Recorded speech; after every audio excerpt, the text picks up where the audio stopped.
Right. Hi, everybody. This is Nathan Battalion, global health activist from HealingTalks.com. Today, I want to talk about I guess, a serious, if I can be serious enough, but it is a serious topic. It's the control and manipulation of our media.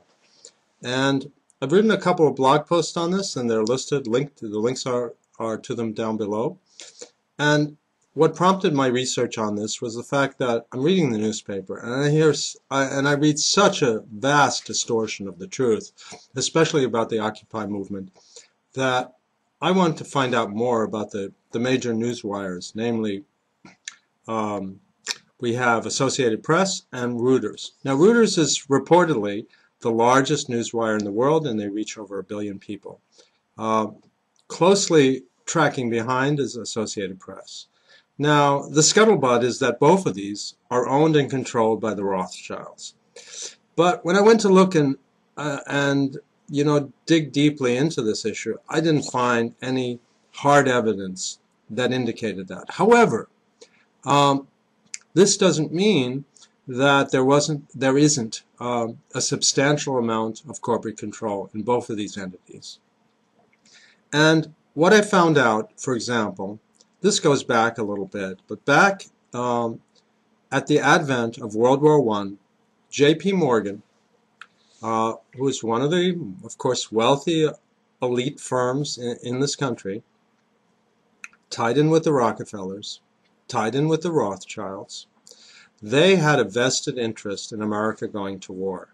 They had invested in the military contractors at that time, and they wanted America to enter World War I. So what did they do? They bought up 25 of the major newspapers in the United States.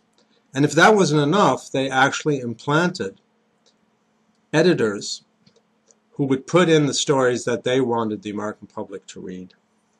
And if you think this is, just made up crock, I want you to know this is in the Congressional Record.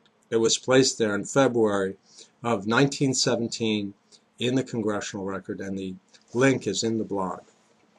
So, lo and behold, J.P. Morgan Chase remains one of the largest investors in newspapers in the United States to this day.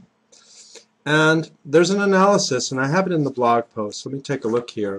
First, we have, it was February 9th, 1917, by the way, that was put on page 2947 of the Congressional Record. There's an article by Martin Langeveld which details the top publicly held newspaper-owning corporations in America. And their major investors are all Wall Street institutional firms: Berkshire Hathaway, J.P. Morgan Chase, Vanguard, and so on. So what this tells us is that Wall Street indirectly, now here's the point. So the newspapers in turn are directly controlling Associated Press, which is a not-for-profit cooperative run by about 1,500 newspapers around the country, but those newspapers in turn are owned by Wall Street institutional firms, so they call the shots. So consequently, indirectly, Associated Press is controlled by Wall Street. Now, Reuters is a publicly held corporation, but it is largely, I think 53% of it is owned by the Thompson's family, and they have a corporation called Thomson Reuters, which bought Reuters, and one of their chief board of directors is Sir Dervick Morgan, partner of Kohlberg, Kravitz, Roberts and Company, one of the leading Wall Street leveraged buyout firms. Also, for years, Reuters has had a partnership with Merrill Lynch to provide their financial information, to provide their computer hardware, and make it functional for that information, and so on and so forth. So they have substantial ties to Wall Street. These are the two major news providers to all the newspapers in the United States and around the world. Again, they both claim to reach more than 1 billion people daily through their offices, which are I think, in over 100 countries around the world. So that's how we get our news. And then we have the other major news wires that are created by Fox, CNN, CBS, NBC, so on.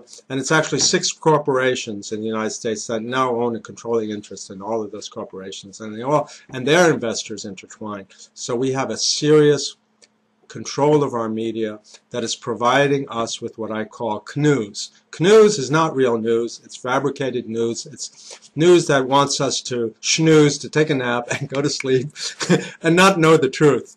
And in one of the blog posts, I put a video of how they actually distorted a Ron Paul event where he won a straw poll, but they made it appear that the audience booed at him when actually they inserted footage from another event, deceiving the American public through that kind of KNEWS, distorted news, fabricated news.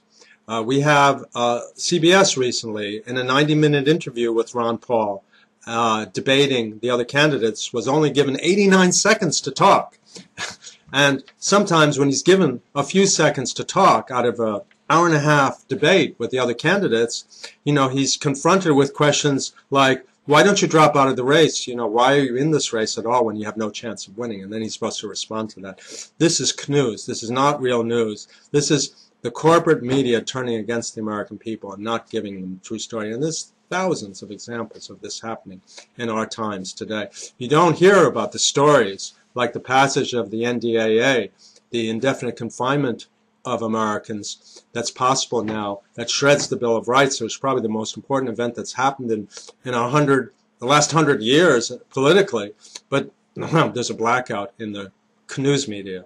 So I want everybody to be aware of this. We have a blog post, Healing Talks.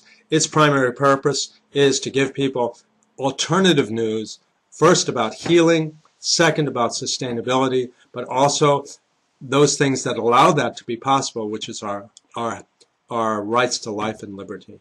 So until next time, come visit us, tell your friends about us, become informed, wake up, so that we can change our lives, make them healthy, prosperous, and whole. Thanks. See you later.